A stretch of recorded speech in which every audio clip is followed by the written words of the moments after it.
Do you struggle with confidence around women? Not around all women, only the ones you actually like. When you're on a date with somebody that you don't like that much, it's easy for you to be your full, authentic self.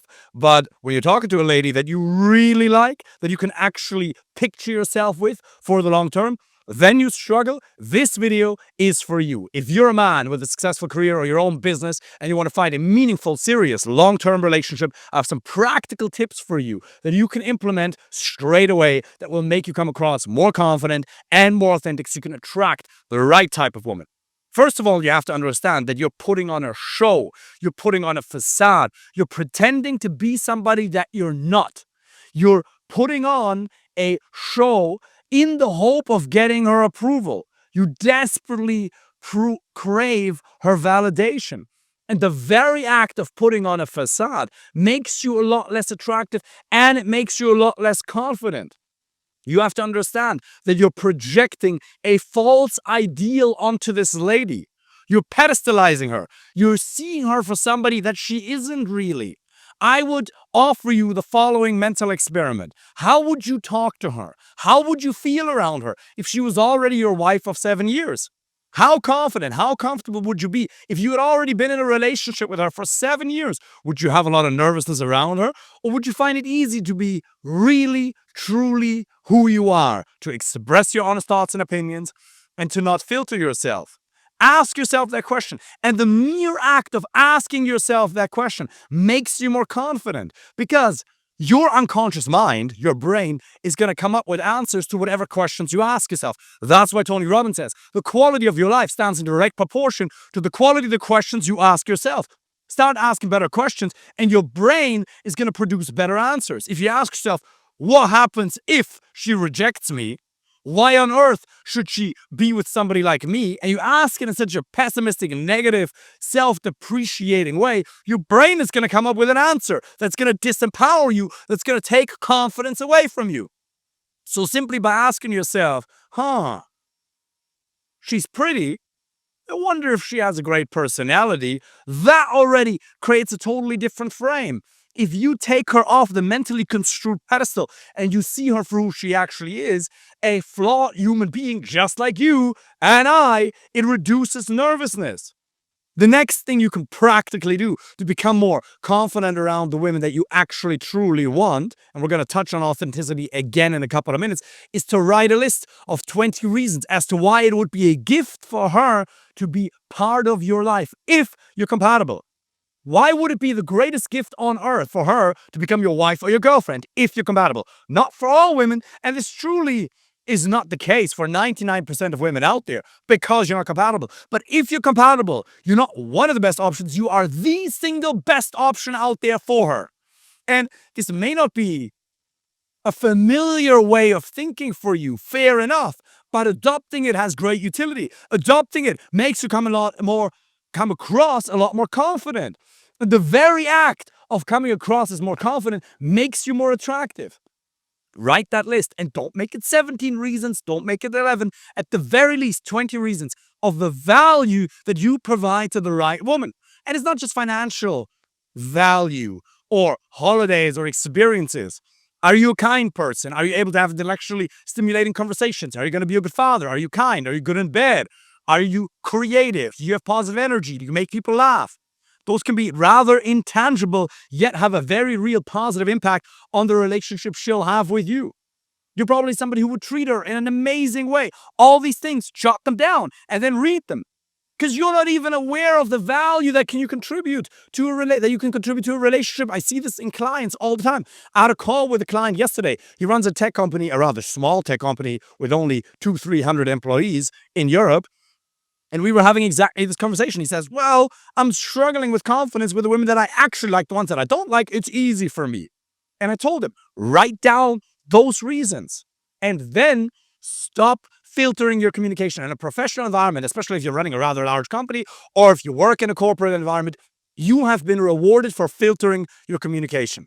You have to understand one thing. There is no such thing as a very proper gentleman, as a serious professional person.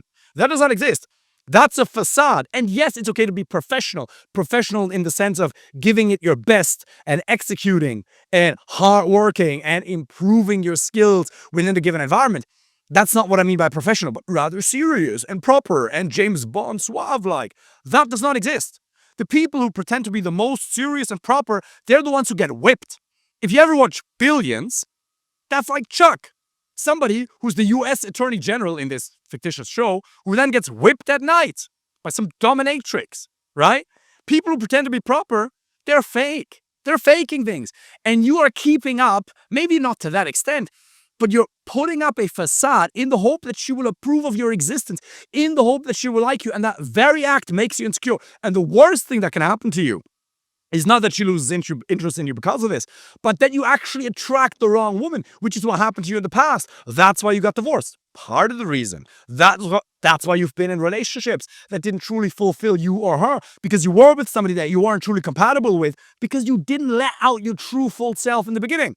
Then a year or two, 6 months later, when you feel like you got her and you feel secure and you're not too worried about losing her anymore, that's when your true self comes out. And then she realizes, I never opted in for this. This is not what I truly signed up for. So the more you can strip away the layers, and it's one of the most important things that I help my clients with, the more you can let your true self shine, the more you can stop filtering your communication, be radically honest, yet kind, but say what you actually believe and validate your own spoken word and validate your own spoken existence, the more confident and attractive you will be.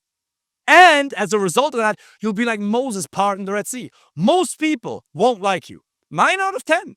If they'll actually get to know you, and that's fine. Now, they might still respect you because you'll still make an effort to be a calibrated member of society. For sure.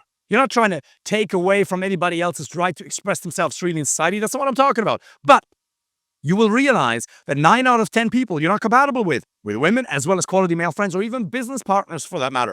But you will create real depth with the ones you actually truly like. You probably don't even have enough quality male friends where you're locally at. And side note, one of the things that I keep hammering all the time is the importance of quality male friendships. You don't even realize how much your happiness depends on spending time with quality male friends. You might have some that are in other places in the US or globally, but not enough that you see on an actual weekly basis. That you can just hang out with, play PlayStation with, talk business with, go to the gym with, meet women with, have dinner with, just be with. Just the very act of being with your friends calms your brain down. It improves your testosterone levels. If you're around men that have high testosterone levels and you're in friendly competition, not trying to take each other's women away from each other, by the way, if your mates are trying to hit on the woman that you're currently with, then you should really critically evaluate those relationships. So you really got to level up. But you will create real depth with the ones who like you for who you actually are because you become unfiltered. And again, in a professional environment, you will be filtered. That is normal because it's a place of work. But in your social environment, you gotta flick a switch and you gotta stop filtering what you're actually saying. This PC nonsense. The more you say what you actually believe, the less you let go of your need of validation, your need for approval from her, the more she'll actually like you. The more you can emphasize, which is what I said to my client, the more you can focus on self-amusement and freedom of expression and simply connecting and adding positive energy, the higher the probability that she'll like you and the more confident you'll be because it'll wear you out to pretend to be somebody you're not. All of your relationships are suffering. If you're around quality male friends or women, or me around Fernanda, somebody that you're actually truly compatible with, you will look forward to spending time with them. Most men have really bad friendships to other men. Most men have really bad relationships to women because they're not themselves. Radical honesty. And Gary V, by the way, Gary Vaynerchuk, one of the legends in marketing, he calls it kind candor because just being radically honest can put people off. You want to be calibrated and you can wrap it in a nice way, but you can unapologetically, unashamedly own who you truly are. I love, I hate. And it doesn't mean that you bring negativity, but you could say, I hate, I don't know, soy milk. Whatever, right? I prefer almond milk. I hate XYZ.